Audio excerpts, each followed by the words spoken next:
Paco Podcast. Midnight Paco. Midnight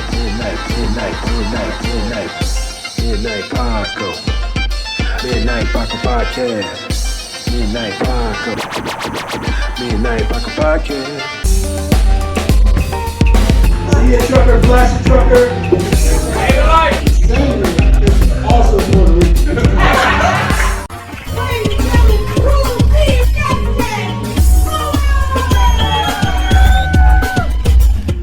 Yo, what's going on, everybody? Welcome to the Midnight Paco Podcast. As always, you can follow me at Justin Fuller Comedy on all platforms. I am the_great_COREE. That's where you can find me, or you can find us both at the Midnight Paco Podcast on Instagram. That's right. This dude has a website. On all platforms, not just Instagram. Okay. He only wants you to go to the Instagram, though. No, we need everywhere. Don't go to the Facebook. TikTok, okay? too. Go everywhere. Okay, yes, everywhere. Yeah. And you can follow me, justfullercomedy.com. Check it out. As you can see, ladies and gentlemen, we have a very special guest in the house. We do. We have a fellow comedian. Yes.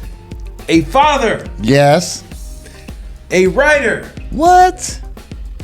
And he's got some TV under his credit as well. Yes, he does. That's what I'm talking about. Couple TVs. Yeah, a couple TV credits. And He's going to tell us right now. No. He's going to tell us all about it. Ladies and gentlemen, Mr. Dan Brown. Yeah. Thank you. Yes. Everyone, please remain seated. It's just me. It's okay. Thank you. Thank you guys for having me on. Welcome, sir. Welcome. Thank you. Appreciate Thank it. you for coming. Thank you, brother. Yeah. Where can they find you? You can find me on TikTok, Instagram, Twitter at xdanbrown. You can find me on Facebook and YouTube at Dan Brown Comedy. Got the website danbrowncomedy.com. Somewhere out there in MySpace world, I'm pretty sure my comedy profile is still on there because they still had an option for a comedy profile when I got started. Nice. MySpace. Yeah. LinkedIn, xdan brown. LinkedIn? Yeah, I don't know whatever platform else I got out there. He's everywhere. Check him out. I'll have the links in the description. Maybe not the LinkedIn. You ain't trying to catch him on business like that. Welcome, sir. Thank you. I've been watching you guys on TikTok, and I've been quietly being like, man, I hope I get invited on one of these days. Well, yeah, man. You know, I got a chance to host for you, and the whole time you've always been a great gentleman. You've always been nice, and your comedy's funny. Thank you. You know, your Appreciate TikTok, you. Clips and everything. I like to throw a like and ha-has, throw your way. You know what I mean? It's every like and ha-ha is appreciated, man. Damn straight. So how long you been doing comedy? In April, it's going to be 16 years. 16 years. I started when I was a senior in college. Nice. Yeah. So how old were you? I was 22. 22. I did my first thing in comedy was actually at the Funny Stop. You ever hear of Jay Bach?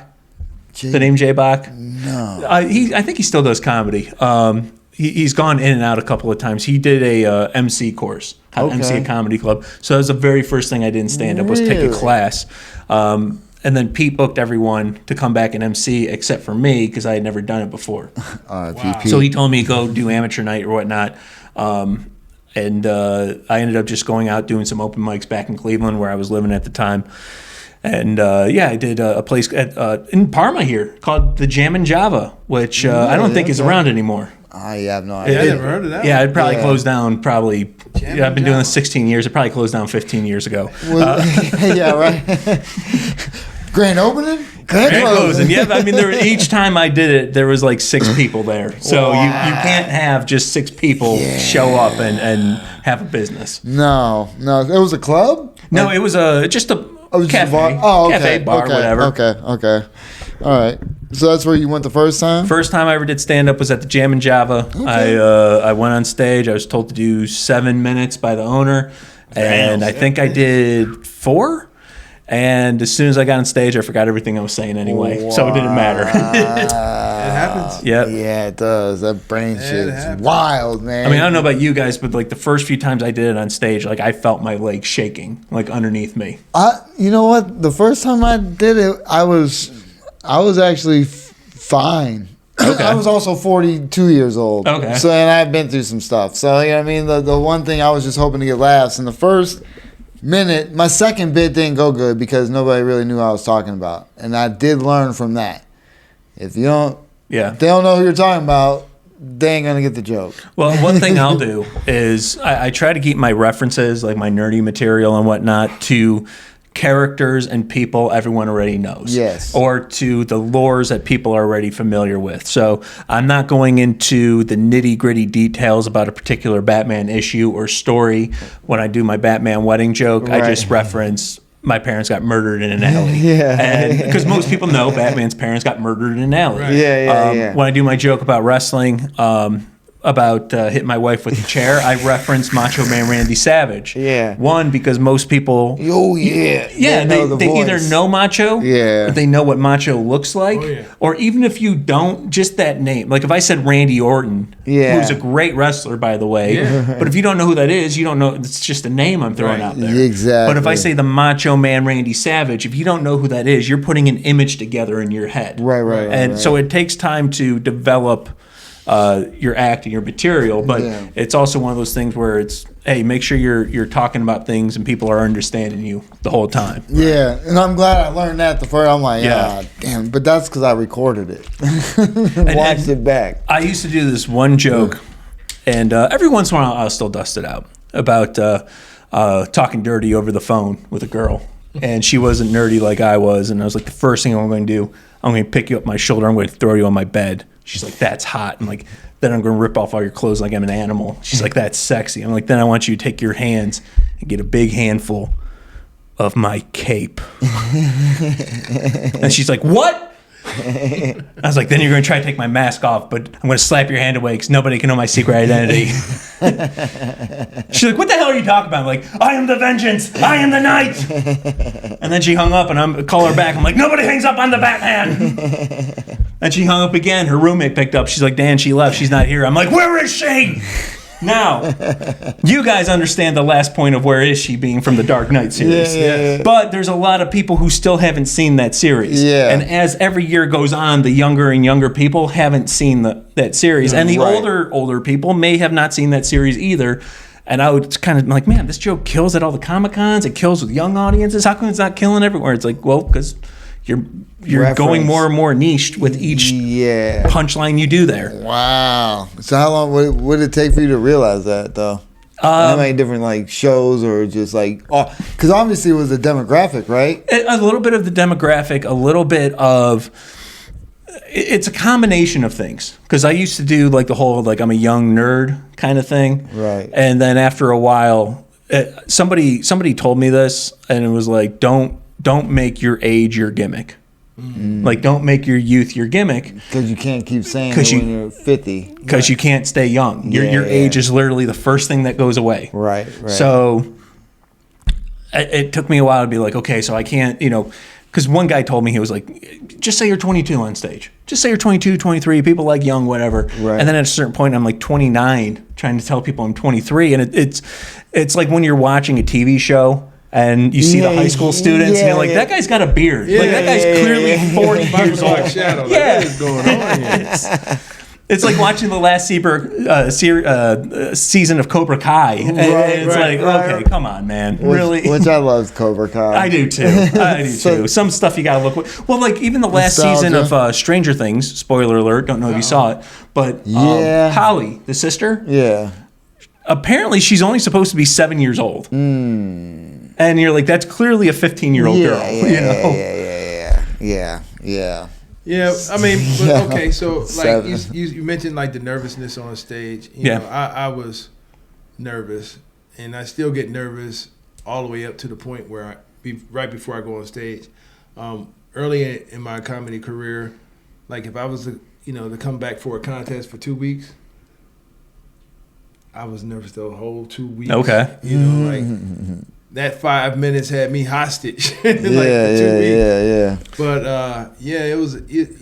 Eventually, the more stages, the more time you get on stage, it goes away.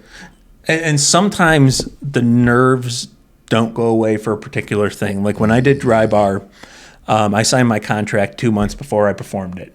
So almost every single night for 2 months, I practiced that set. Wow. Trying to get out, trying to just make sure everything's ready to go. I was recording myself saying these jokes to an empty room. And I can't tell you how many times I stopped myself like 5 minutes in because I didn't like the way I said something, even though I had said these jokes 100 times. Yeah. Then granted, you get on stage and it's just a normal show. Yeah. One thing I've learned that still helps me out is before I go on stage, and I do this every time, something I learned from watching a Kevin Smith video is to do your 5 senses. And it's, I always start off with, what's the 5 things I hear? Because that one's a little bit harder, and I like to try to give myself a challenge. So it's like, okay, what's the 5 things I hear? I hear Justin talking. I hear the audience laughing. I hear the clinks at the table. I hear the server put the table down. I hear the door behind me opening. So those are my 5 things. Then I look for the 4 things I see. Okay, I see the curtains. I see the exit sign. I see the posters on the wall. I see the chair. Then it's the 3 things I smell. And I always do smell the air, smell my shirt, and then, smell my hands, because usually I go to the bathroom right before, so I'm smelling the soap. Yeah. Then it's the 2 things I taste. I taste my gums, I taste my wrist, and then the last thing I tell myself, and I say this part out loud, I can feel the ground beneath my feet. You can stand down. I got this. And that's you telling yourself that. Yeah. I mean, 16 years later, I learned how to do that a few years ago watching that video, and it's something I do every single show. Wow. Yeah. Wow. So that helps you with the nerves and Everything. Just you ready to rock after that. Yeah. Okay. That's your pregame music. Exactly. It's one of those things where it's like, and someone else told me, and it's something I need to get better at, but it's like, have a particular wardrobe that you only wear on stage. Because then it's the ready to rock. I don't know. Am I allowed to swear on here? Yeah. Oh yeah. It's the time to fuck shit up. Yeah. it's like a Batman outfit. Exactly. Yeah. It's Bruce Wayne's not wearing the Batman suit everywhere. Right. Sorry, I didn't mean to. A little bit came out there, but but you don't. He's not wearing that everywhere he goes. But when he puts it on, it's time to go terrorize some thugs and. Yeah, fuck shit up. Exactly. Time to go terrorize some of the mentally unstable people walking around town. Right. Hey, so that's another thing. Like, where did you, in addition to you being like a comic book fan, like, but where did someone talk to you about what your wardrobe should be? Like undistracting, don't wear shorts or something. Did anybody talk to you about that? So you get a couple of these rules. Like I remember one time I went to a John Wellington. He was running a workshop for a while, and I went to the first one just to kind of see what it was at because it was at it was before the open mic I hosted, and I remember he was like, "Don't wear shirts that are funnier than you." Be clean. You don't have to be. Be clean, and it doesn't matter. If you're funny, if you're clean, they'll book you. And I forgot, he said one other thing. I look at the guy next to me, I'm like, he's acting like I'm not even here. That's how I felt like. It was like, he's talking about me here right now. Like, it doesn't matter if you're funny and I'm wearing a Batman shirt or whatever. But one of the things is also, remember all these rules, and then the last rule is that there is no rule. Right. So, should you wear just a t-shirt on stage? I don't know. Maybe not. It depends what you're trying to have the audience see up there. I wear longer sleeves because I have tattoos with words on them, and even though they're not like anything vulgar or anything weird, I just don't want people trying to read while I'm on stage. I want your focus up here. Right. So I wear my jeans. I usually wear my black hoodie or my blue jacket, and just see, I'm a hoodie guy. Yeah, hoodie, t-shirt guy. And most of the time, like, we talk about it. Like, if I'm on stage, I'll wear a Midnight Paco or any comedian. Yeah. Like, if I have a comedian shirt, like, I'll wear their stuff. You know what I mean? And it also depends on the role that I'm doing. So if I'm just hosting a show, I'll just go up there and more casual clothes. Plain. Because usually, like, if I'm hosting, I'm also going to be trying out a lot more like new material, just because. Wow, look at you! That's a brave thing. That's where. Hey, listen, you don't get to my status and go. I'm gonna give you my good stuff when I'm hosting. Okay. No, but like I try to be a little more casual up front. Just kind of. Hey, I'm kicking off the show. I just want to wear something that makes me feel a little more comfortable. Then I feature, and it's like, all right, something a little less casual, but still kind of presentable. And then whenever, I'm headlining, like, okay, the hair's done, everything's ironed, ready to go. Like, I might not be up there in a suit and tie, but I want to make sure I'm presentable. My hoodie strings are there even. You go. Yeah, that's what I'm talking about. You know what I'm talking about? Yeah, you keep it real. Yeah, make sure everything is there. I wipe my hands with a paper towel. I didn't just on do your that. jeans. Yeah, Cool. Because they got to look at me for the next 45 to an hour. It keeps it respectful. Exactly. It keeps it respectful. I like and then, like, if I'm hosting or featuring, I'll usually wear a hat on stage too, just to. Okay. It just, I don't know, it's my own thing. So you don't want to, basically, you don't want to go up there with deodorant lines on your shirt or PP dribble. Or Well, you also PB don't dribble. want to, you also, no matter what your role on the show is, you don't want to go up there looking like you just mowed the lawn. Like, that's the most important thing. Like, Right. you do want to go on stage and at least, you don't want to look like they just grabbed you off the bus after Right. you just got done fighting somebody. It's, Yeah. hey, go up there. Look like you knew you were going to be in front of people. Exactly, yeah. I mean, People even paid to come see you. Yeah, just be clear. I mean, it's tough though because I mean, comedians do just rock shirts and everything. I'm not a big suit guy. Yeah, well, I emceed for Rob Schneider back in 2016 at Hilarities, and he wore a suit for every show, and his reason was, I want to dress better than the audience because the audience is coming to see somebody, so you need to present yourself as somebody. Right. Very interesting. Yeah, I mean, yeah. I don't think a lot of people necessarily agree with that route, but it works for him, Right. and I understand it. Yeah, no. I agree with No, it. I agree with them. Yeah. That sounds good. You know what I mean? I get it, but they also came to hear me. Right. Well, like, and also when I did my dry bar taping and when I was on the show Huckabee, I wore a very similar outfit. I wore my jeans, nice jeans. I wore my Converse, but then I wore a button-up shirt, a vest, and a tie.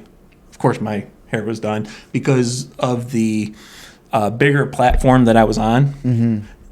Okay, and a clean platform. Yeah, yeah. I got to look a little bit more presentable. Yeah. Like, this isn't a club. Yeah, Okay. yeah. And like the tie didn't go all the way up. Like it wasn't. I'm pretty sure both times I wore a tie with skulls and crossbones on. Like just little tiny ones that had a little bit of character. But you get what I'm saying. Right.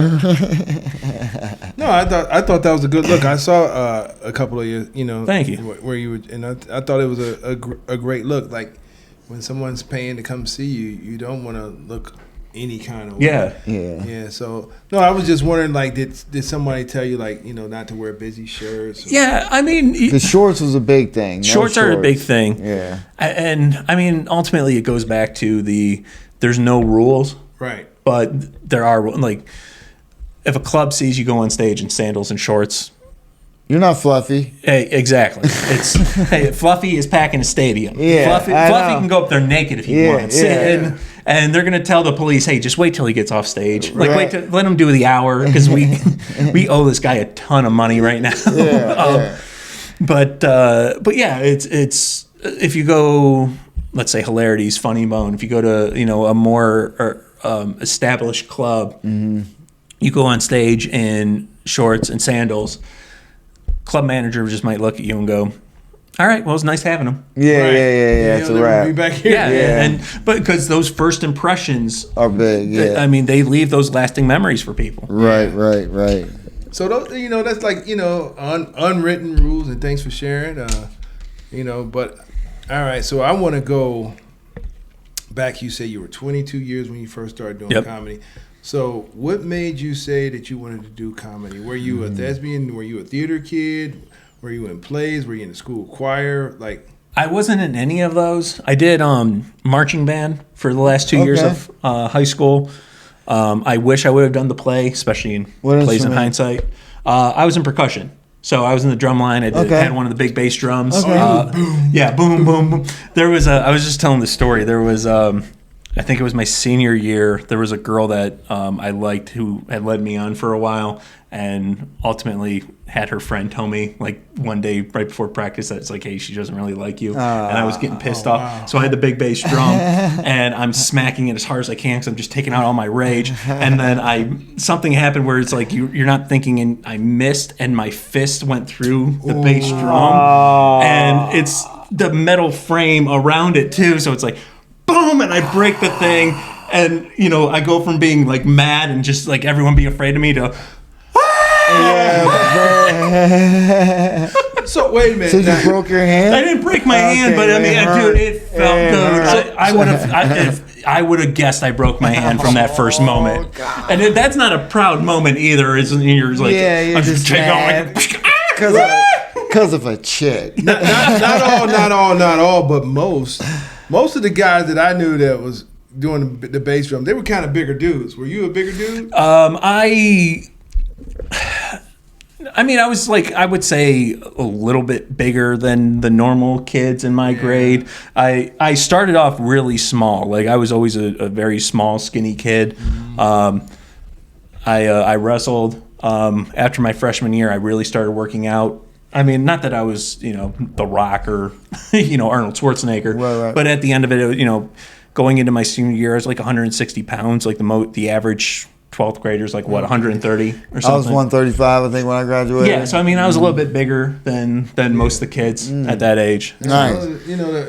Like from my memory, most of the people that were playing bass drum, they were big dudes. Oh yeah. It's you have to be, somewhat pretty, hold that shit. Yeah. Well, I was second string my senior year, and a sophomore girl was first string on our bass drum, and she was the better drummer.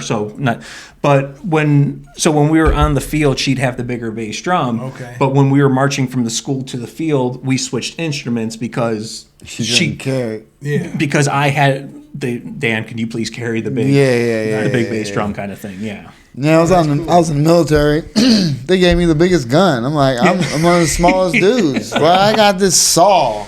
Why am I carrying this belt-fed gun around? That's how you become a man. Between that and the body armor, that's why my traps are nice. Because I'm just like, I was walking around like, this shit's fucking heavy, yo. So you gotta make sure after you shoot it that first time, you go backwards 10 feet. like a Bugs Bunny cartoon. There's a hole in the wall. The side just adjusted. I mean, those things, when you shot those things, it was like, brrrr. Oh, man. Brrrr. It was nuts. Wow. I had the heaviest gun. So with playing in the band, and you have a stadium or a field of people watching you, like that helps you with your public speaking. Like, what helps you with your public speaking? I never had issues doing like public speaking. I always was fine doing presentations and whatnot. I guess I liked being the center of attention, although I really didn't strive for it. But I liked the more solo aspect of, hey, if something goes wrong, it's on me. Okay, so if something goes right, it's on me. Right. And, I guess that's where, being a wrestler kind of came in. My original dream was to become a professional wrestler. I wanted to run away from home and join the WWE one day. And what's that? What was your name? It was going to be Dan Eclipse. Dan Eclipse. I had little posters made up of me that I drew in my bedroom and Dan whatnot. Eclipse? Dan Eclipse. Were you just like holding stuff and blocking that was. I remember one time my buddy was like, "So what is your character?" I'm like, "I'm Dan Eclipse." He's like, "Yeah, but what does that mean? Like, are you a high flyer? Are you are you picking up heavy things?" I was like, "No, I'm Dan Eclipse."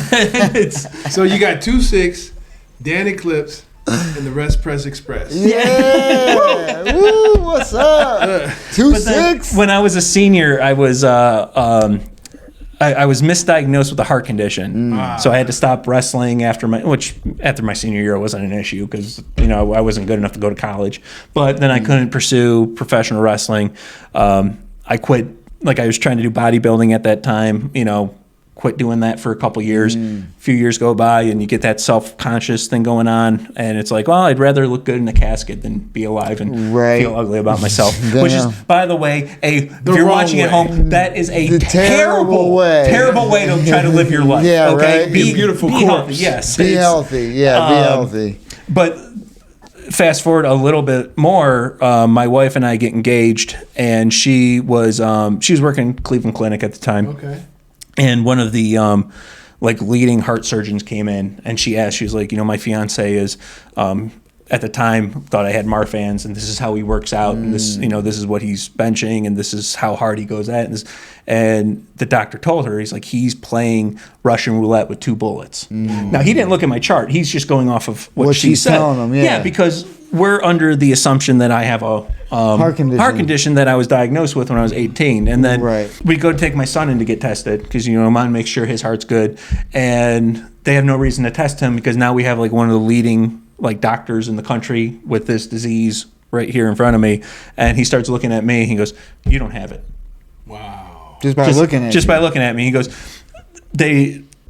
what happened, I don't know, at that time it was 12, 13 years out of high school from the time I got diagnosed. I'm sure that different practices went into it, and different, if you notice this symptom or this, you can base it off of that. And he was like, he looked at my charts and whatnot and he was like, it's nothing really that different. So, I mean, I still would have been like, can you please test me just in case? It was like a sigh of relief, and there was part of me that was like, oh man, like I'll always wonder, it's like, could I have been a pro wrestler kind of thing? And it's because that was my love. I wanted to do that. But as it goes on, it's like, the pro wrestling thing didn't happen. Damn. I tried other things. I tried painting. I tried some other like artsy kind of stuff. Okay. I tried picking up the guitar and being a rock star. It was fun, but not like, I was never good at it, never really loved it. Stand-up was something that I was a fan of as a teenager and thought, yeah, I'll give it a shot. Okay. And I watched An Evening with Kevin Smith probably 100 times. If you remember that, where he's speaking at the different colleges in front of the students. I don't think I have. I think it's free on YouTube. Okay. It's like 4 hours long. Okay. I watched it like 100 times. I'm like, here's a dude that like goes up there and talks about the same things I talk about, like comic books and movies and stuff, and he dresses the same way I do, with like jean shorts and a hoodie. And he's swearing and cussing and everything. I'm like, I talk like this guy. And it was like, hey, this guy's doing his dream. Why can't I? Right. Especially when you start to relate to somebody that you're watching. So you thought this while you were watching it one day? One day it just kind of clicked on me. I was like, well, why can't I try something else? Okay. So nice. Yeah. So that just kicked it off. Like, I'm gonna start. I'm hoping one day to meet Kevin Smith. Tell him, I was like, hey Kevin Smith, you are the reason I am chasing my dream. And I hope that one day he looks at me and goes, you're a damn good-looking guy. I can put you in a movie. Yeah. Yeah, you heard that? Let's will this into the existence, everybody. Let's get the universe on this right now. We will, because I'm going to tag him. Yeah. So speaking of Kevin, your the dreams to be a WWE superstar, and also you were into comic books and you created. Yeah, let's talk about those. Talk about that. So I got to give a little bit of backstory on these folks. Yeah, for sure. Going back to high school. Okay. My senior year, I was a troll before trolls were a thing, and I just like annoying people. And one year out of nowhere, I was just like, I'm gonna just argue with my friend that Santa Claus is real. Like I'm 17 years old arguing that Santa Claus is real, and I'm making all of these bad faith arguments, and of course I'm rage baiting them. Right. And what's it called? I'm gaslighting them. Gaslighting. And is that the new word? Yeah, that's it. And at the time we're in the library, and we pull up proof that Santa Claus is real and not real. Like, we're trying to Google this kind of crap.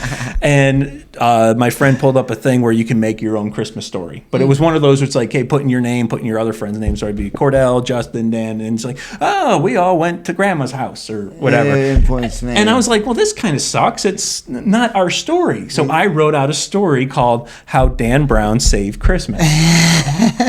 And I wrote in all my friends, and it was like this big elaborate thing and whatnot. And years go by. I'm doing shows at Comic-Cons. Okay. And I'm like, I gotta figure out merch, something that's gonna resonate with people. Yeah. And one day I just had this thing of like, make a comic book. You're a writer. And I wrote out like so many different stories, and I was scrapping them because it's like, you know what it's like, you start a script or something and then you lose passion for it. You're like, oh, this is dumb, and you know. Forget it. Yep. And out of nowhere, somebody from high school comments on something of mine on Facebook and goes, are we going to get a new Dan Brown Saves Christmas? And it took me right back to making that story. Yeah. So I wrote out a new Dan Brown Saves Christmas. Nice. And I made it a 3-book series. It's actually a 4-book series, but the artist and I kind of trimmed it down to 3 books. Okay. So, and the actual hero is my dog, who unfortunately we had to put down a couple years ago, is my dog Heyman. So it's Dan Brown and Heyman Save Christmas. So if you guys are out there and you want to read a story about a terrorist attack at the North Pole that blows off Santa Claus's leg, I got your fix right here. got you covered. So the Dan Brown Saves Christmas. That's awesome, so man. Congratulations on that, Thank though, you. for sure, man. Just That's like awesome. I know you had your wrestling name. Yeah. And I know you created some heroes. Okay. I would like to know their names. So Dan Brown is Dan Brown. Heyman is Heyman. Santa Claus is Santa Claus. And I'm going to tell you that the villain's name that you know within the first book and through most of the second book, you only know as TT. TT. And because I don't want to spoil who it is. Some of you are going to realize pretty quickly when I say that. You guys take a guess. Can you guys guess who it is? The villain? Yeah. In fact, I'm going to go to the page here. Ted Turner. Not a bad guess. Not a bad guess, but no. Oh my God, I can't even read that. I ain't got my readers. Are you seeing Grown Up. Are you seeing Blur too? Tiny. But grown up. Well, yeah, he just says into a microphone. He looked like Bah Humbug himself. And that's why, and I use Tiny Tim because it's a public domain. So he has a backstory now. Yeah, so there's a backstory. So after we find out who Tiny Tim is, and you go, well, shit, why would Tiny Tim try to destroy Christmas? These next few pages tell you exactly what happened after his father. Don't say nothing. Don't say nothing. They gotta see the book. Well, you got to find out. So you got to find out what happens after Scrooge becomes a nice guy and gives his father a pay raise and that kind of stuff, and how that leads to the destruction of his family. And Tiny Tim is a cyborg because he was on crutches. Well, to be fair, Tiny Tim was on crutches as a child. Yeah. Yes. That's dope. So most of my stuff, as I'm creating more and more, are Christmas-based things, and that's something I've also been leaning into because I've always been like a Christmas guy. Yeah, you talk about the JCPenney catalog. Yeah, I talk about that. Actually, one of my goals for 2026 is to come out with a new special and make it like a Bing Crosby style stand-up special of like a very Dan Brown Christmas special or something. Yeah, it's working right now. And Okay. And one thing I try to do every year is from October 1st to December 31st, I try to write 11 jokes a day. 11 jokes a day. And at the end of that, you should have a little over 1,000 jokes. Wow. Now, granted, most of them are not going to be good. Right. And I started slowly working on this earlier last year, and I workshopped some of my stuff with one of my buddy, and I started putting some of the stuff into the act now. But the problem is I can't just do an hour-long Christmas act in February, April. So my goal is going to be like, hey, I want to do this by next year. I need a lot of time to try out a lot of different material on stage, but I'm also going to have to set up workshops, Zoom meetings, whatever, with other comics and trusted people where it's like, good, bad, indifferent. Tell me what you feel about each one of these jokes. So you have your Christmas material ready. So I have about what are those? They're not paper clips. You pinch them together and then you put them in. Oh, you know what I'm talking about? Yeah. You know what? Yeah. Yeah, I know what you're talking about. I have about 3 stacks of those just filled with note cards about Christmas. Wow. And I still have about another month and a half worth of jokes to look through again. To finalize. To find the ones that I think are good. And then from there, I got to put them in order. Wow. And then from there, it's, okay, bring this to the stage. Yeah, workshop, whatever. Going on tour with TSO. Yeah. Hey, dude, that wasn't the goal until right now. Like, Dan Brown's here. Yeah. No, you know what? I was thinking about their tour schedule, and it's insane. Yeah. Because they're still playing, like, it's a Christmas show.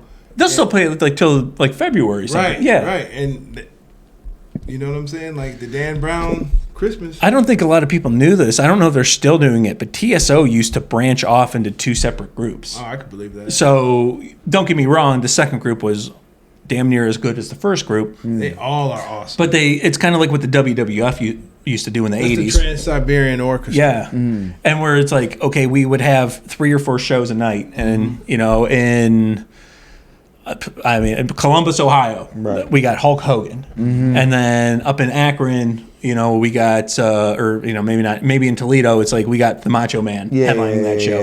And then you get to Erie, Pennsylvania, and it's like, okay, we got Ricky the Dragon Steamboat. So it's your A-town, B-town, C-town kind of thing, and you ran the different shows based off of that. So it was like they would come to Cleveland with their A band, and then let's go to Springfield, Missouri, and that's where our B band can play. Okay. And of course, they're selling out 2 stadiums a night. Wow. And I mean, I know this is about Dan Brown, but TSO kicks ass. It's an awesome live show. Everybody from all the musicians and everybody they're doing like the most. Yeah. And then it would be even a better show if they had Dan Brown Saves Christmas on the screen. That would be awesome. That would be awesome. I dig it. Dan Brown is here saving Christmas. Yeah. Tiny Tim blows off his leg.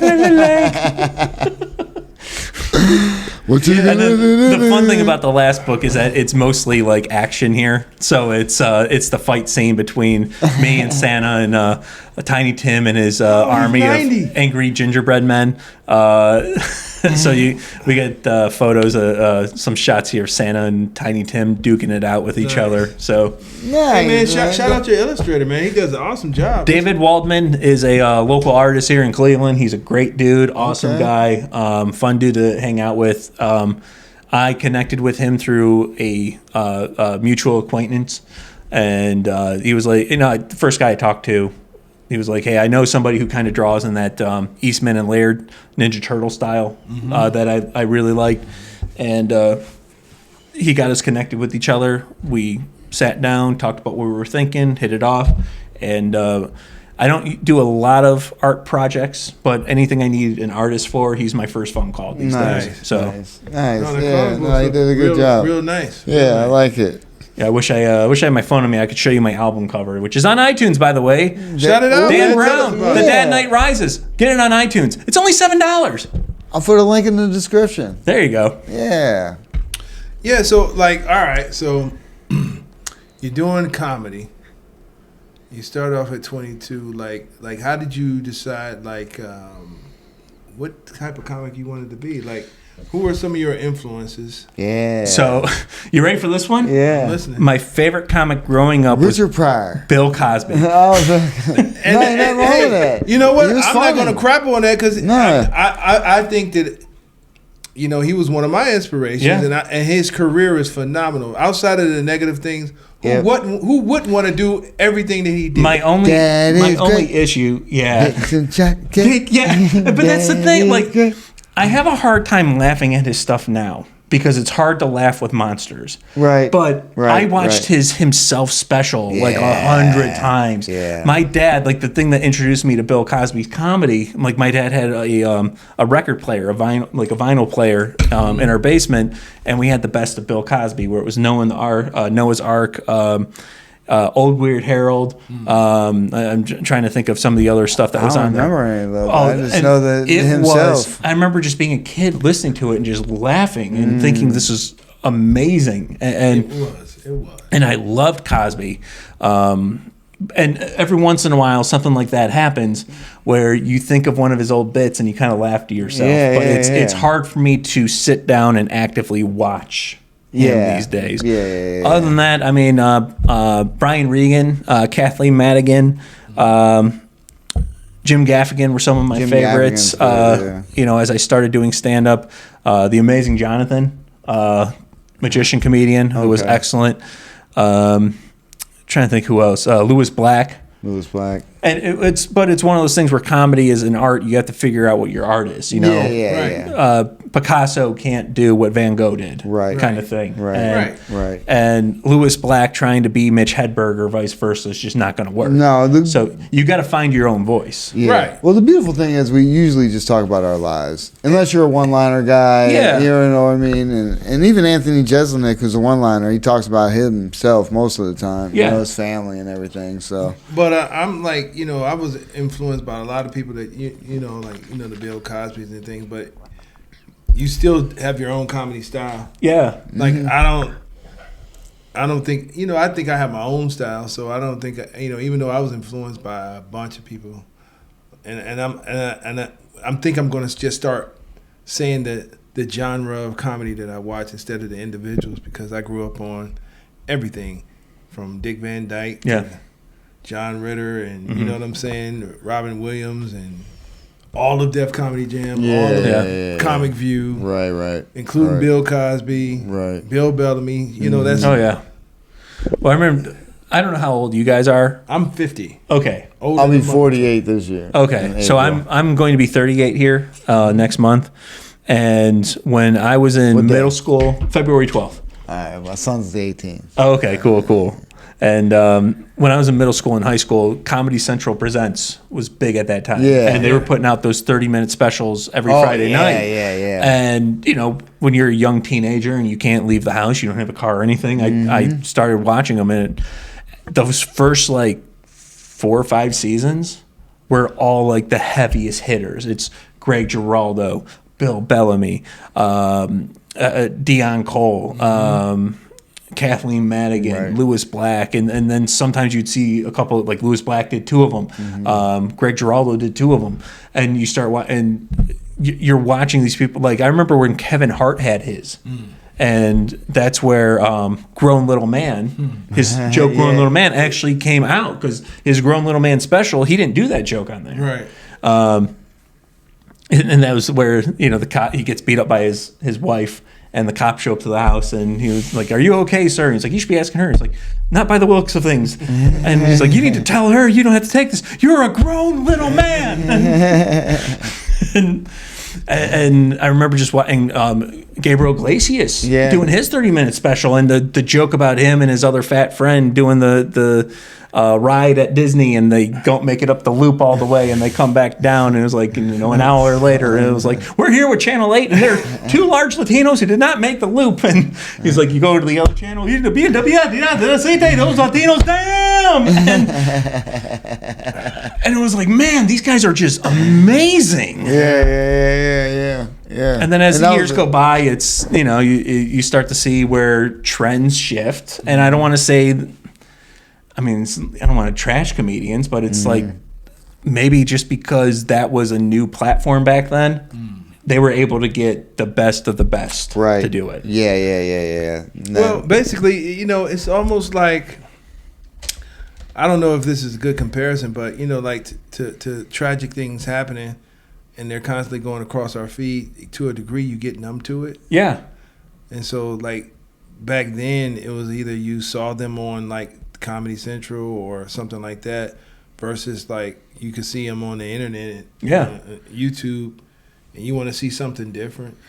Well, it's that whole, like, if you went on Carson and he invited you over to the chair. I mean, you made it. You made it. Yeah. And your career was set for the next 10 years. Yeah. And all the people saw was that 6 minutes. Right. So they go to the club, they want to see that 6 minutes that they saw in Carson, and now here's another 54 minutes that you didn't get to see. Yeah. Kind of thing. Yeah. Now it's the way how everything is. It's I have to put out literally all my content out there, because if I don't put a video out every 2 days or every other day or every day, in some case, then you're just not. You're out there. You're not out there anymore, and you're lost. Yeah. What's my man's name that played in Full House? Bob Saget. Like, whoever knew that Bob Saget was dirty like that? Not like, a clue. There was, until I seen him say, "You ever suck dick for coke?" Yeah, I think, and I that's hilarious. I mean, it's not a bad thing. No, but you know. So I think it was the University of Akron. Okay. Like their orientation weekend or whatever, where it was like kids are still coming in with families. Yeah. They wanted a family-friendly comedian. Oh, Lord. And I believe, if the story is correct, as I'm told, they booked Bob Saget without looking at his stuff. Just because of Full House. Because of Full House. And they ended up having the most hilarious, raunchy, filthy show completely possible, because no one checked their sources. Yeah. I would have booked him and not knowing them. Like, not at all. I keep wanting to say Uncle Jesse, but I know he's not Uncle Jesse. But John Stamos.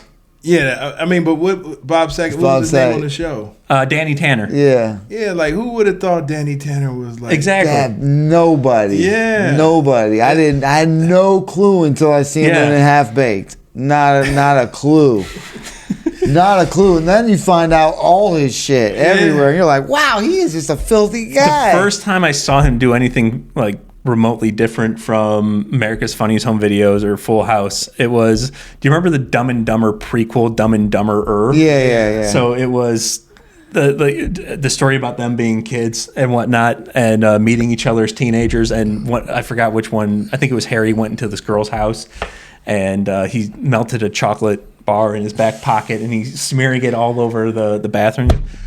Hey, shit all over the place. There's shit all over the walls. And at the end of the movie, the two of them get hit with mud, and he walks out in front of the car, and it's Bob Saget driving the car. He hits someone and goes, oh my God, it's you, and you're covered in shit. It's going to get towed, you know?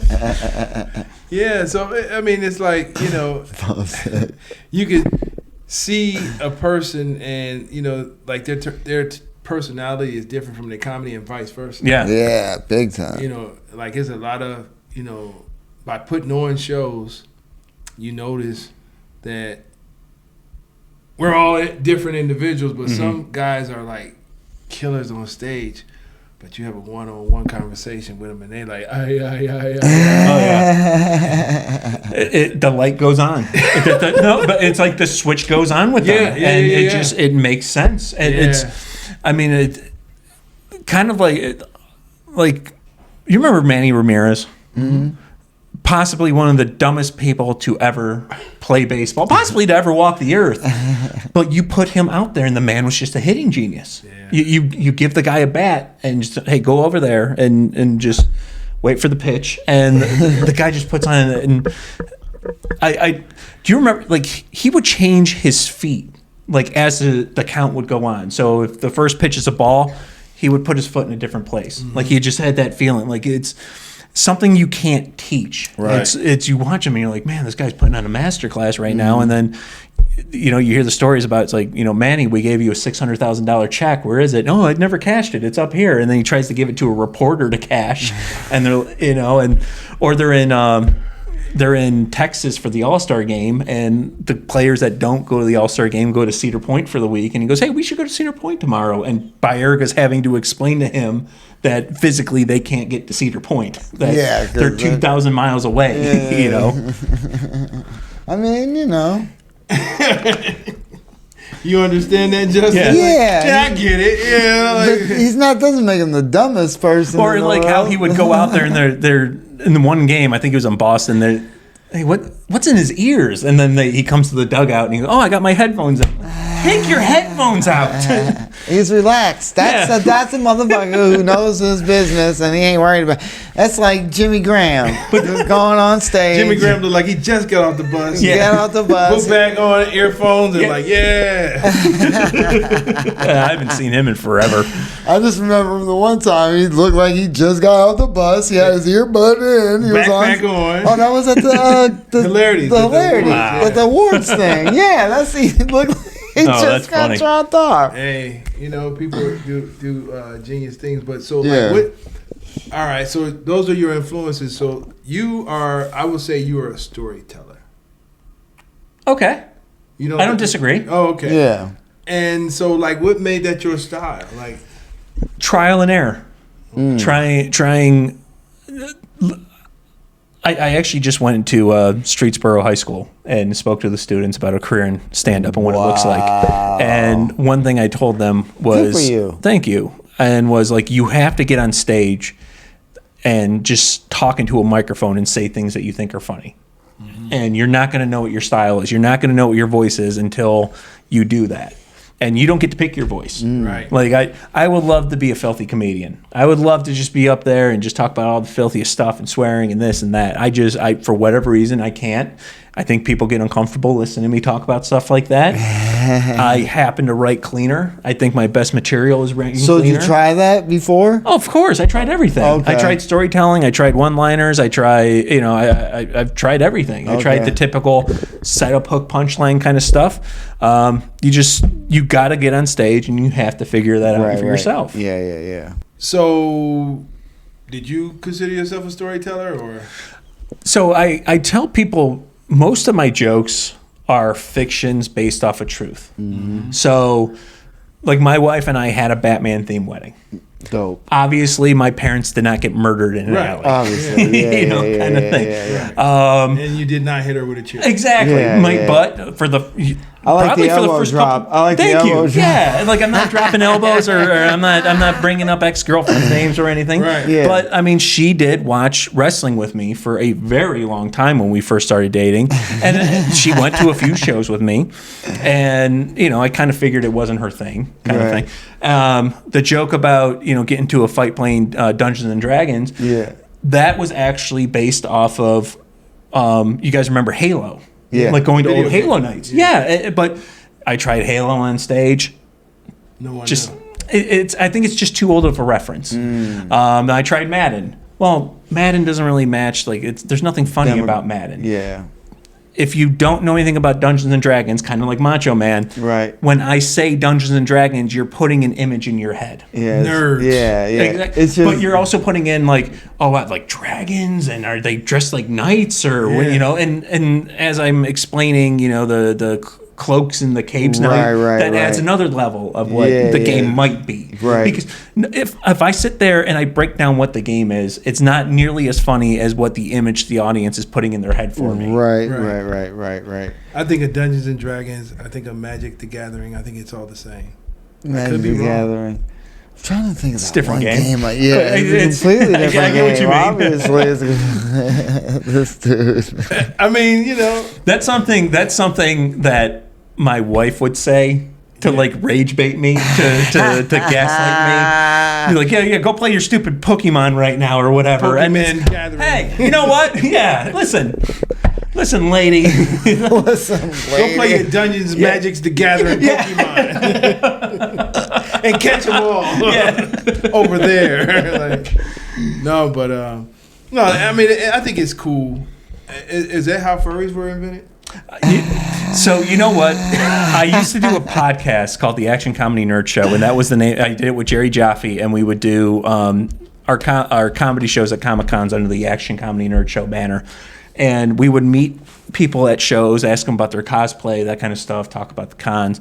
And we came across a couple of furries, and I had never heard of this before. And we sat down for like 15 people. You listening to people. never heard of furries? At the time when, this was like 10 years ago. Okay. So at the time, I had never heard of furries, and they're talking to me about like, oh yeah, we do this, and we got this big convention and whatnot. And I was like, oh man, this sounds cool. And then they left because we didn't go into like the nitty gritty details. What they do? Then I was like, oh, they said there's a furry convention. Maybe we can do a show at a furry convention. And I look up and I start seeing like the message board, and I'm like, I don't want to do a furry convention, man. Listen, if you're into that, God bless you, but Yeah, everyone has their thing. we all got our things. That's not my thing. Yeah, not it. I think it's all. He likes it. I've never been to Look, any he of wants it, to be but- a teddy bear. He wants No. to be I had my costume picked out, but Oh, sorry. you didn't put your phone on airplane mode. Well, it's on now, sir. Let me see. I had a costume. We were talking about furries. Yeah, we're talking about And how furries. badly you want to do it. Continue, No, I never- continue Teddy Ruxpin. No, it was. I had a perfect costume. I said because A perfect costume. because I wanted my legs to be out. Oh, Bumblebee. Wasn't it a Bumblebee? Yeah, bumblebee. Yeah, I said I was gonna be a bumblebee, so my legs could be out, and I was gonna be a voyeur. I was just gonna be in the corner watching it as a bumblebee. Like Can't get my stinger up. everybody gonna be like, "What's up with the weird ass bumblebee over in the corner?" That would be me. The whole time you're just all furred up like black and yellow, all furry. You know what I mean? It's like a furry Maybe I'll change one. my colors. Yeah, nope. Black and yellow, dog. It's all I'll good. probably change it to like a woolly bear or something. Yeah. So I could be brown and orange. Ugh. Yeah. Go Browns. Thank you. Wait a minute. Yeah, you heard that? Did you hear that? Boo. Yeah, you little squealer. But Are you anyway, a Steeler fan? Yeah. Oh, I didn't know he was that. born in Riri. I was born in Erie, Pennsylvania. Okay. Well, So I mean, I grew up. Erie's kind of. Yeah, It's actually like a trifecta. three-way tie Trifecta. between the Bills, the Browns, and the Steelers. Yeah. I lucked out. Yeah. Thank No. God. I can't Yeah. believe that they allow children to be Steelers fans. I just Oh, they wrap them in terrible towels. Oh, it's that's the best. terrible. They get their power right They off should the call them beginning. all. I mean, why do you think I we have didn't so get many one. nasty people in this world? yeah, They were raised from children and not know any better. yeah. Terrible towels. Those are the best things in the world. No, they're great on my rims. Hey, they're best towels. We've had this discussion. Yeah. So who was it? Let's start here. yes. Who was more wrong, Mason Rudolph or Myles Garrett? I don't know what was said. So I don't. He said. So they said allow me nothing was to said. take you guys back down memory lane. Yeah, here. Myles Garrett can never be wrong. So I was at I was doing a comedy club in South Carolina, in Myrtle Beach at the time. Nice. And I just got back to my hotel room, and I'm turning on the Browns game. My wife and my kid came with me. At the time, I only had one kid, and they're sleeping. And I'm watching the end of the game where Myles Garrett rips off the helmet and everything. So let's remember what happened here. And I don't know swings what it. was said, but Yeah. Myles Garrett takes down Mason Rudolph, and the whole time you see his angry face, and he's trying to rip the helmet off the guy. And Myles Garrett stands up, and with one hand picks up Mason Rudolph by his face. Listen, one hand does it. Now, I'm not like the smallest guy in the world, and I'm not trying to be like I'm so tough or whatever, but if somebody picks me up by the face with one hand, I'm going to go, I think you and I got off on the wrong foot. I think I'm sorry for what I've done to put ourselves in this situation right now. And smart. instead, he kept mouthing off, and he did the worst thing where he allowed somebody to get in between them. Like it's like the thing where if Hold me if back. if you're at a Hold bar me back. and your girl gets in front of you, and I'm mouthing off to you, and you're not going to hit me because you don't want to accidentally hit the woman in front of you, kind Right, of thing. right. And that's exactly what happened. So Myles then swings the helmet around and taps him so lightly that he has time to complain and cry about what just happened here. Because mind you, he picked a man up by his face. That's some Undertaker Kane type stuff. If he swung with his Yeah. actual might, Mason Rudolph's head would have exploded into 1,000 pieces. I agree. So Quite possibly. that's always my thing, is that Mason Rudolph was the coward in the whole situation. Myles Garrett probably shouldn't have smacked him in the head with the helmet. That was a little bit wrong. I'll give you that. Definitely unmatched in that one, for Yeah. sure. Yeah, I mean, just give him boxing gloves. I would love that. That wouldn't be a good matchup. It wouldn't, but You know what I'm saying? So that's how it was on the football field. you gotta Exactly know when to the hold way it and know when was. to fold. Yeah. You see what happened? That's how it unfolded because the dude was bigger than the other one. Hey, but once again, you're getting perspective from on the average between 45 and 50-year-old men, that think totally different from these kids. They're kids. They're 20-something. Oh yeah. This is- We I mean, forget. Myles Rudolph Myles Garrett just turned 30. Yeah. We so- forget they're young. They're younger, Yeah. so you have no fear at that age. And Well, that's like DK Metcalf punching that, or try. He said he just went up to grab him. He didn't punch him. He went to grab him, but Yeah.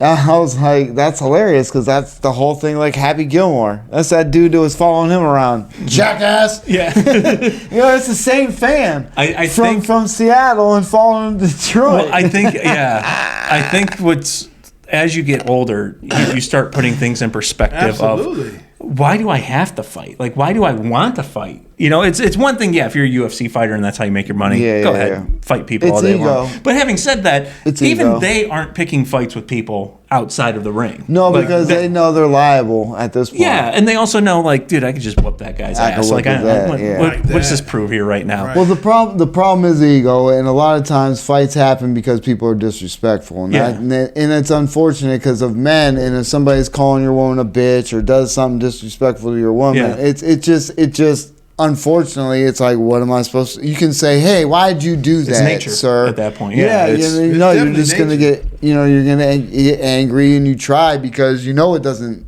lead to anything right, good. but it's like, dude cut you off in traffic kind of thing. Where it's I've stopped doing that. Like, Yeah. I chase somebody because of that, and I've realized they might flip over, and like, Yeah. what are the consequences of me doing that? You know what I mean? Nothing good. It's like, dude, just let them drive past you. You're gonna forget about it a mile later. Exactly. Yeah.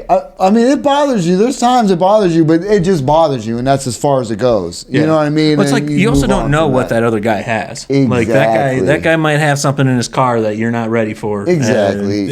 And he may be the coward and use it just because you chase him down because he was in the wrong. Or that guy, if you're chasing him down, hey, I'm going to stand my ground here right now. Like, there's that whole other side to it too. Yeah, but that's where it gets fishy. It's like, I agree. There's always parts of gray there, but you get what I'm saying. Absolutely. Yeah, 100%. At a certain point, you just got to drop it's not worth it. And you think about things, differently. That age plays a big part. Big time. It's let's say if I'm Dan Brown, you got a comedy career that's skyrocketed, that's going up. You got comic books, you got 2 babies. Right. 4 now. 4? Oh, wow. Look at you putting in work. Yeah, you got 4 kids. Yeah. So your thought process is going to be a lot different. You know what I'm saying? Like, I got a lot to lose. Oh, yeah. A lot to lose. Yeah. The most you're going to get is maybe a finger. And then I'm going to keep driving. I was telling my therapist a few weeks ago, actually, about a old boss that I had and how it still sits with me. There was one time, and I was in much better shape, and I was much bigger and younger back then, too. Mm-hmm. And they said something. I had my fists balled up, and it's like you got the angel and devil on your shoulder, and both of them saying, come on, man, what's the worst that can happen here right now? And it's you talk yourself down, and it's like all these years later, I'm still telling myself, like, man, I wish I took that one shot. Yeah. And she kind of goes, well, if you did that, like, what would have happened? You're saying nothing, but chances are the police, you would have lost your job, this, that, the other thing. All that. And then this person that you punched who you're not going to ever see again might actually turn out worse because they're going to go, well, this unhinged hillbilly just punched me for no reason, because they can't, if they're not seeing their fault of their ways, right. They're definitely people not usually they're not going to see it after somebody just punches them. Yeah. They're not going to change their life. Doing nothing and like look at them now, like. Yeah, and that's the thing. Look at where you are and look at where that person. And I mean, I haven't spoke to that person in over 10 years. No. And for some reason, it's back it's here. in the back of my head where it's like, I wish I punched that guy. Yeah. And it's one of those things where, like, he was in a higher stature of placement at work. Of course, yeah. But it's one of those things where, as a man, I'm looking down at you, and I got easily 40 pounds on you right now, and you're going to talk to me this right now? People forget that you can follow them outside. Yeah, it's but like, that's the part of the man that's coming into you right now, this little jabroni is trying to mouth off to me right now. Bitch ass. Yeah. What happened? And that's the way it is. Those people are miserable, but you better believe karma is real, and she don't care. She gonna get hers. Oh yeah. God don't like ugly. I compare things that in wrestling terms it's called doing the job, meaning going out there and losing. And in life, Mother Nature, Father Time, they do no jobs. Yeah. Karma does no jobs. Right. So you think you might be getting one up on them. At the end of the day, all 3 of them are going to find a way to get back at you. Right. So right. Yeah, no, 100%. And I said the same thing. Like, remember that submersible that exploded, like going to the Titanic a few years ago? I've said this to my family. I've said it to my friends. Mother Nature has told us twice to stop going over there. We need to stop going over there. Yeah, Mother Nature sunk 2 ships. It's deep. Yeah, it's deep. Don't worry. No. Yeah. Although that's the most thing unexplored. It's crazy. What's that? Just the oceans. Or are you just talking about the area? Well, I'm talking about that particular area. Like Mother spot. Nature has sunk. Mother Nature has told 2 different times. Right in that area. Stop it. Not right here. Cut it out. Yeah. Cut it out. So, like your comedy career, like you do a lot of comedy clubs. And like, did you ever do bars and oh, of course. And things I mean, like I that? still do bars. In fact, I have a bar show coming up this weekend in Michigan. And I mean, it's a hard question to answer because it's like primarily I want to do clubs and theaters, and quite frankly, I'd much rather do churches than corporates because corporates are companies, people are usually forced to be there. It's their job, whatever. You got crowds. Exactly, but at churches, it's like, hey, you still got to be clean. It's not as fun as a comedy club. Right. Most of the time, I should say, might not be as fun, but we have people who came here for a show. Right. Like they came here. They came here to see a comedy show. Versus somebody that came to drink. Yeah. We're here for as far as corporate, like. Oh yeah, who's just there? I'm here. Yeah, I'm here because it's like it's Thursday at noon, and where else am I going to be? I'm going to be at my job, and now I got to be in a conference room listening to this idiot talk for the next 30 minutes at us. But it's one of those things where I know some people they excel in bars, and I'm happy for them, but I don't want to be a bar comedian. Right. I want more for myself. That's maybe sounds a little shitty to say it like that, but no, ain't nothing wrong with that. No. But that's the thing. Like, I don't drink. Yeah. I don't drink. I don't smoke. Right. That's those particular locations are just not home for me. Right. Kind of thing. Right. Yeah, sometimes you do a better bar, a nicer bar show or whatever. Yeah, those are cool. And yeah, clubs, they got drinking and whatnot too. But that's an established venue for my art. Yeah. Same thing, theaters. Yeah, theaters. But it's a theater. You're going there to see a production, to see a show. Yeah.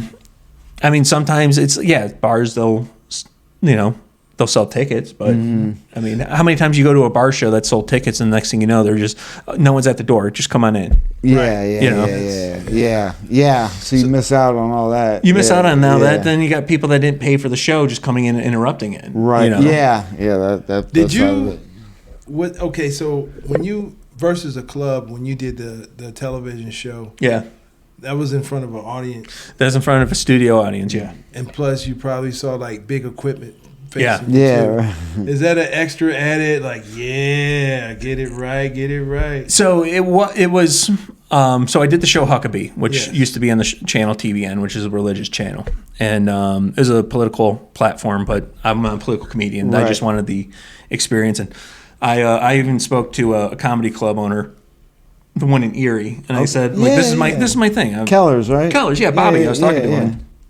I was like, Bobby, I got this opportunity, and I think I could do Huckabee, but I'm not a political comedian, and I don't want something like that to be like, is this going to guide him one way or the other? Yeah. And Bobby told me, as a comedian, you are to get on every television platform you can. I don't care if it's public access or the Tonight Show. If you got a chance to go on TV, do it. Yeah. And so I decided, I am going to apply or submit for it, and I got it. And but yeah, you go out there, you see the big equipment. It's kind of cool. I'm backstage. I'm rubbing elbows with a couple of political figures. There was a Christian man by the name of the Newsboys who was there. They had that song "God's Not Dead" that has branched off into like 5 or 6 movies now. And then turns out the singer was sexually assaulting gay men. Jesus, of course. Allegedly. What the? Yeah, allegedly. It's still alleged, but it's. Oh my Lord! It's one of those where it's like it came out, and like the whole Christian community was like, "Oh no!" It's like, wait, you knew?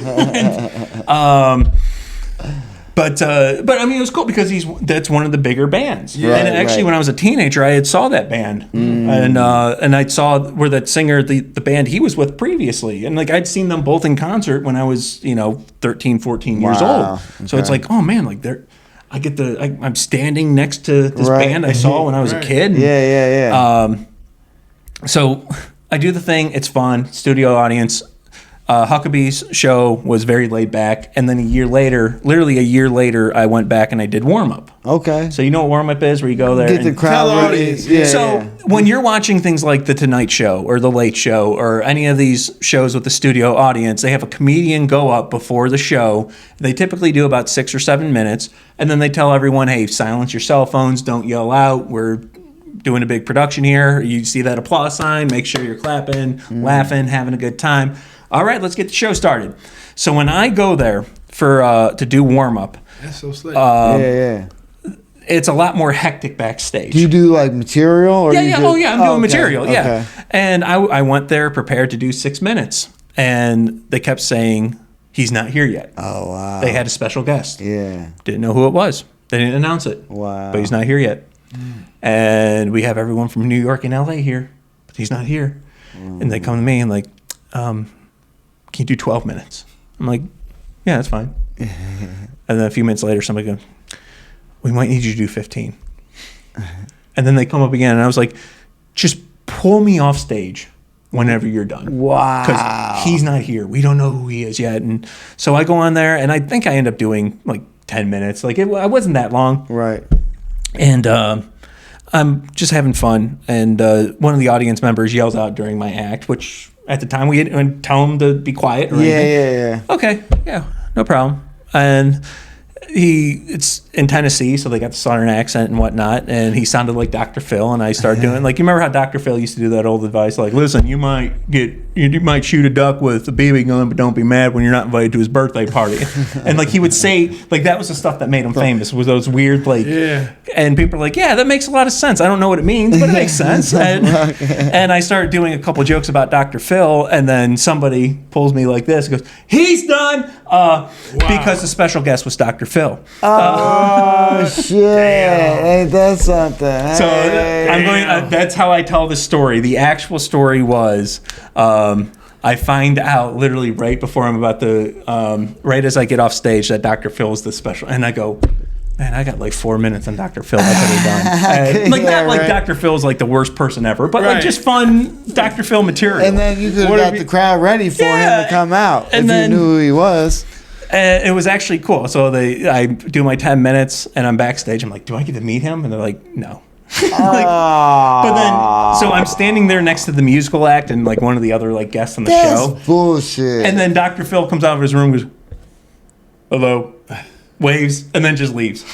Although my son, when he was on the Steve Harvey show, he didn't meet him till he was on the stage. Really? Yeah. Okay. Yeah. But that was the thing. Like, I didn't meet Mike Huckabee till I was on stage either. Wow. And you know, it's my first time I actually met him was I go out on stage, I wave to him as he brings me on, I do my set, he comes over, shake my hand, great job, Dan, that was really good, keep it cool. Dan Brown, check out his Dry Bar Comedy special, not shopping here today. And then we talk for a couple seconds as the cameras are going off. And then when the producer's like, okay, get the fuck out of here. I mean, they don't use it they don't say it like that, but you'll get the rest of it. Yeah, it's bye. Yeah. Time's on the phone. That's pretty cool, man. Yeah, that's a good experience. Oh, yeah. So you kind of know how it was, and to be the warm up, that's even cool. Yeah, it was definitely a cool experience. You only did it one time? I only went back and did it one time. They had a local comedian, and I don't want to make it sound like just some open micer. Like, it's a professional comedian that when they filmed their series, like if they filmed 4 times a month, they had him do it 3 times. Oh, okay. Yeah. No, that's a ring there. Yeah, like a regular warm. Okay. You'll be surprised that a lot of the big names that you see that they started off doing that. Oh yeah. You know, Godfrey gets to the Cosby Show out there. Yeah. Godfrey. Oh, really? Right there. Little round up comedian for Yeah, like you do that. The 4 TV shows too. They'd send someone out, like Women's World, studio audience. Okay, go out there, go talk to the audience for 6 minutes. So you did have a podcast called Boy Beats World? I had a podcast called Mark and Dan Beats World. Mark and Dan. So it was me and my buddy Mark, who was a local filmmaker. Nice. And so Mark and I, this was our story. We both volunteered for this group called Superheroes at Kids in Ohio, where we dressed up like superheroes to visit kids in hospitals and basic anniversary. It was very rewarding. Yeah, very self-rewarding. And me and Mark hit it off. And Mark's mom saw that we became friends on Facebook and goes, you two know each other. And because my mom and his mom grew up as neighbors. And when I was a little boy, my mom used to get her hair cut at her salon. Okay. So me and him would play in the back room kind of thing. But, 20 plus years later, we don't see each other. Yeah. It's like, oh my God, you. Yeah, I remember you and playing and whatnot. And then him and I reconnect and we became great friends. Wow. We, of course, comic books, wrestling, and Boy Meets World. Yeah. During the pandemic, we're like, let's start this with the feeling of it's probably going to suck, but let's just have fun. Right. Let's just have fun. And if we learn something a little bit as we go, the 50th episode will be better than the first. And Right. yeah, I mean, and so the bracelet has the name of the podcast, Mark and Dan Meets World. And on the other side, it would say, what will Mr. Fiend do? And because Mr. Fiend is such an instrumental character, he was always the voice of reason and the ones who taught the children what they needed to do. And as I was watching that show, I was able to appreciate how great of a show it was, because I did the same thing with that, Malcolm in the Middle, and Smart Guy. You remember that shows? I remember all of them. And because when I was a kid, I related with the kids in that show. And then I'm watching it now as an adult, and I'm feeling the nostalgia as a kid. Okay. But now also watching it through the adult's perspective, and from the parents on the show and everything, and just going, this was art. All of it was. Like Mr. Feeney and his wisdom and the way how they tackled subjects like racism, and like in the one episode, Topanga, they are doing the Pledge of Allegiance and she remains seated. And I was like, this is Colin Kaepernick 20 years before Colin Kaepernick. It's amazing. Right. And they're hitting these subjects now.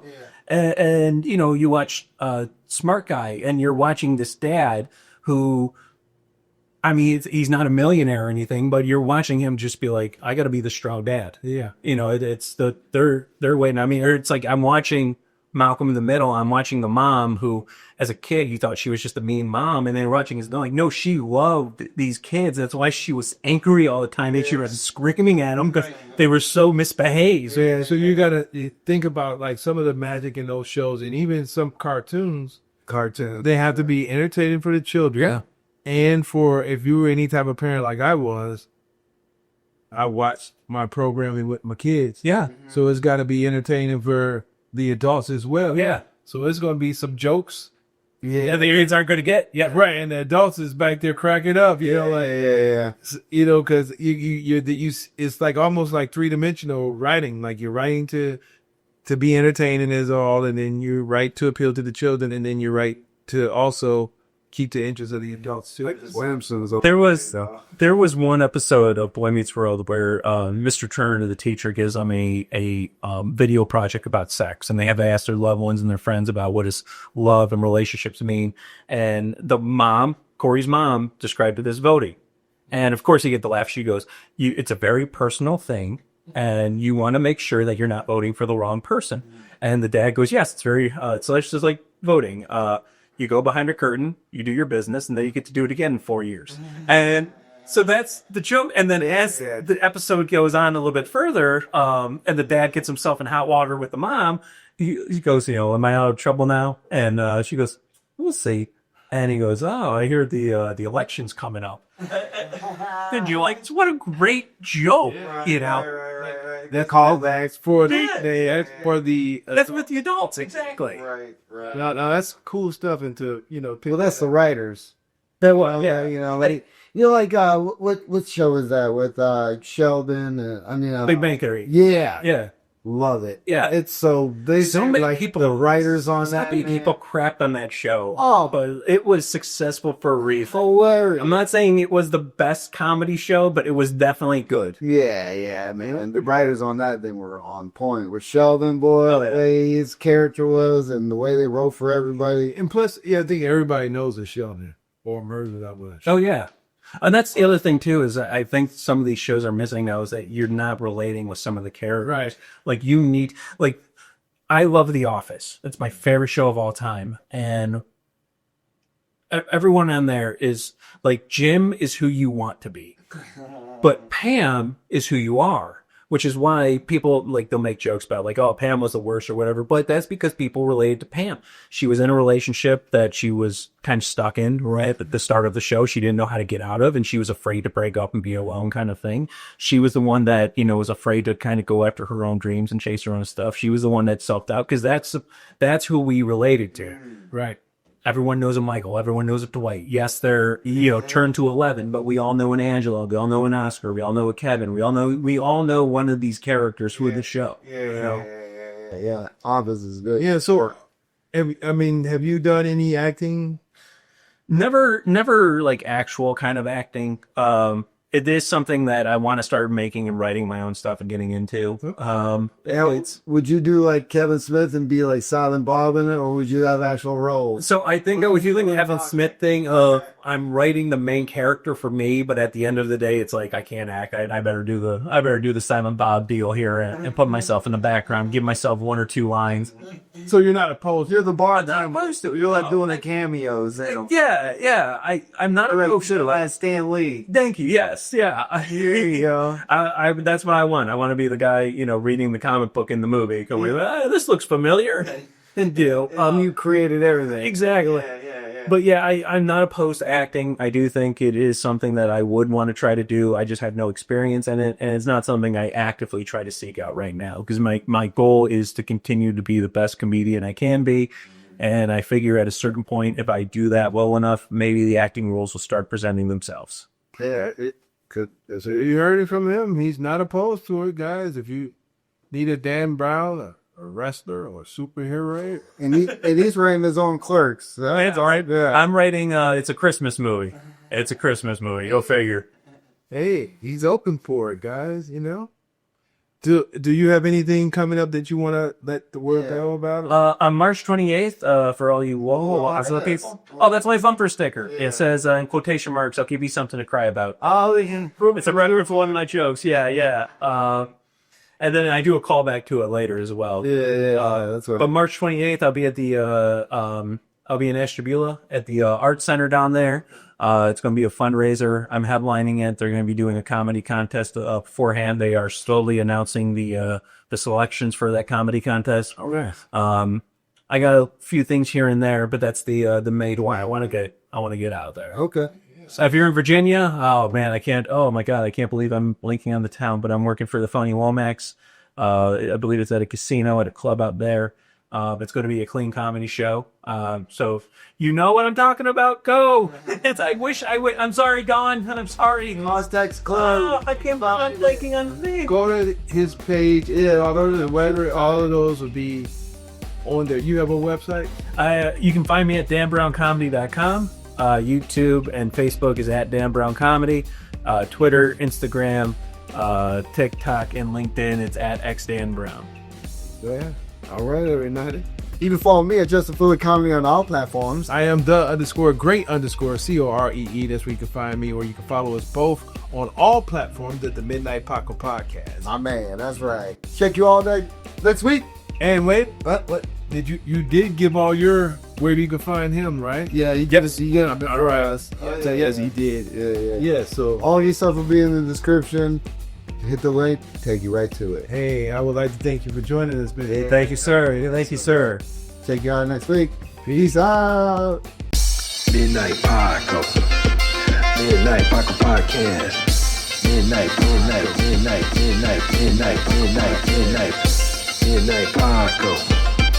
Midnight Paco Podcast. Midnight Paco. Midnight Paco Podcast.